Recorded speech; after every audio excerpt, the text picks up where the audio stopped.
Take live from Howard. Quick Take, let's get it. Stephen A, starting with you. The WNBA playoffs are set. What W storyline are you most looking forward to? Well, first things first, Caitlin Clark, what she going to do in the postseason? Yes. We know she's Rookie of the Year. We know that she's the female Steph Curry. We know she got a handle. She can assist.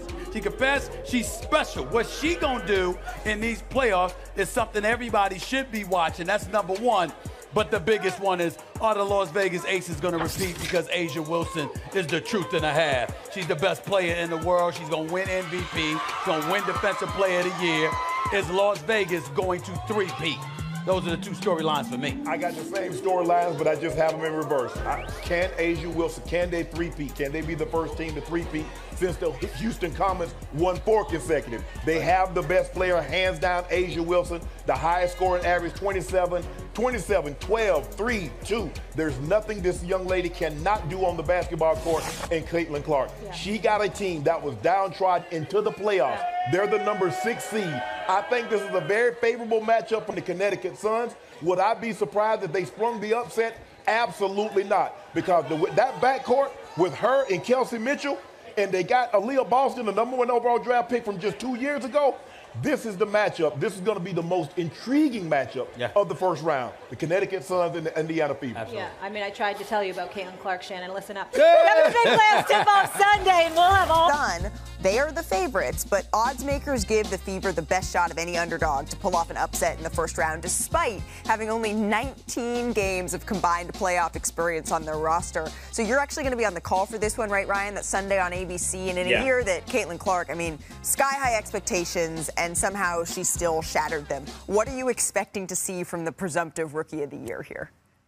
I think we'll see her rise to the moment like she usually does. You know, I think one of the things that helps her is she has seen every kind of defense you could possibly see throughout the course of this season. A lot of times you go into a playoff series and you say, hey, this team's going to be able to be more lasered in. They're going to be matchup oriented. They're going to have time to prepare. And that's going to provide problems. And it's definitely going to provide challenges for Caitlin and for Indiana, because it is different than when you're in the sloth of the regular season and a team's playing 4 games in 6 days, whatever it might be.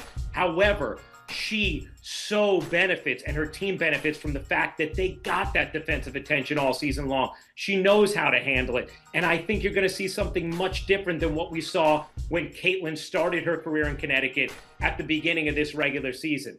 Now, having said that, even though I think it's easy to say at this point she's already the best guard in the league, she and Indiana are going up against a Connecticut team that has unbelievable playoff experience and playoff success. And it's hard to not see some of those tight moments and think about the way Indiana snipes at the refs, looks a little flustered, can look a little inexperienced, and not think that in tight games that could be an area that Connecticut could take advantage of. They play every team tough in the playoffs. It doesn't matter who, whether it's Vegas, the Liberty, Connecticut always plays you tough.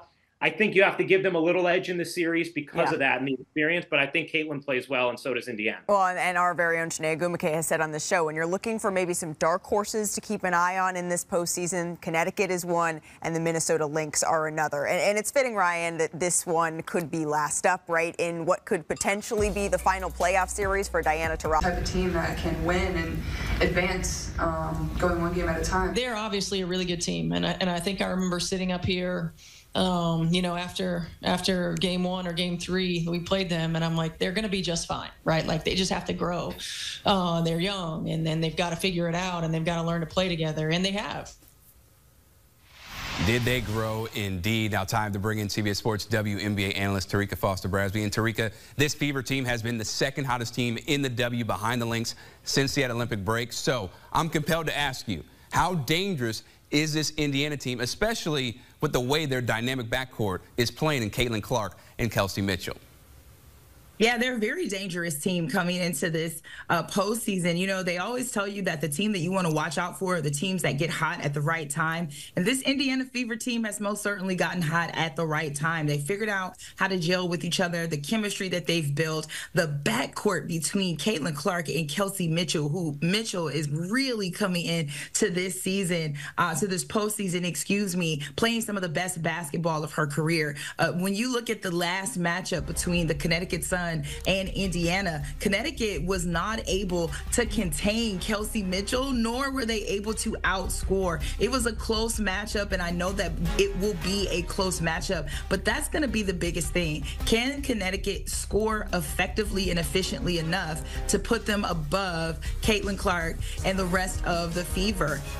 They've had success doing so 3 times this year, but keep in mind, those 3 times that they met were before the Olympic break. And so both of these teams look very different from then up until now. I think that this is probably going to be the most interesting matchup in the postseason, if you ask me, just because this Indiana team is young, it's inexperienced, and it's on the road, but they're playing really well right now, and their fans travel incredibly well. So I don't know how much of a home game it's going to feel like for Connecticut when all those Indiana fans tune in to Mohegan Sun, but it certainly should be a compelling ride to watch. Yeah, it's going to be an entertaining series to say the least. Now, when you look at Sunday's matchup, do you expect the Fever struggles to continue, right, with those 3 losses earlier in the year?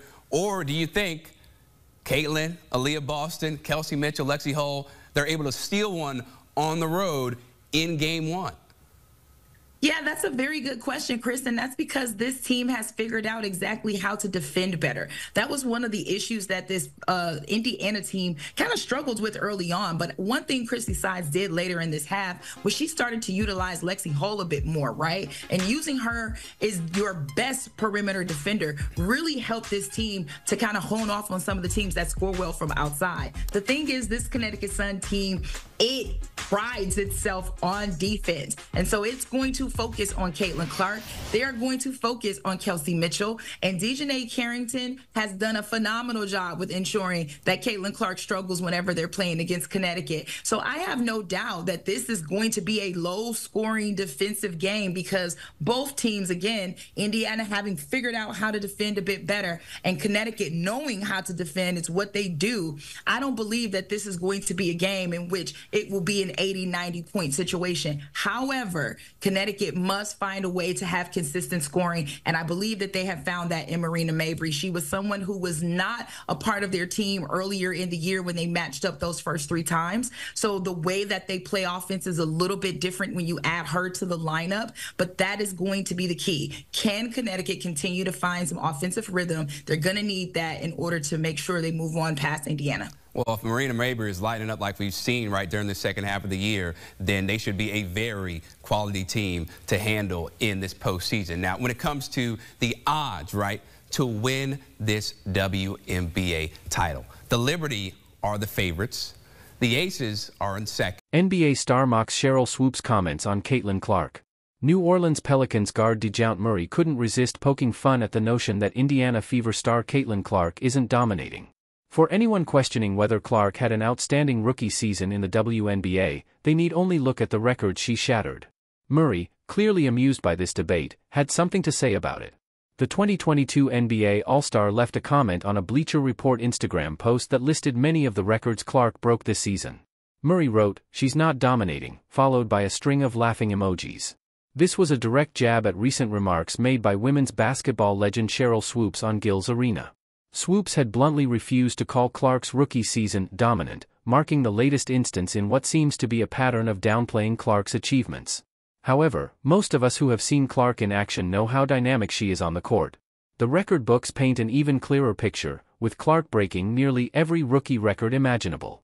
But her accomplishments didn't stop there. She also set the record for the most assists in a single WNBA season, regardless of position, and scored more points than any point guard before her. Her combined averages of points and assists have never been matched, making Clark responsible for more total points than any other player. That's what real dominance looks like, which is why Murray's playful comment hit the mark. It's becoming increasingly apparent that Swoops may never give Clark the credit she deserves, leading to some lighthearted mocking along the way. Regardless, Caitlin Clark's dominance is undeniable, and for anyone still in doubt, the record books speak for themselves.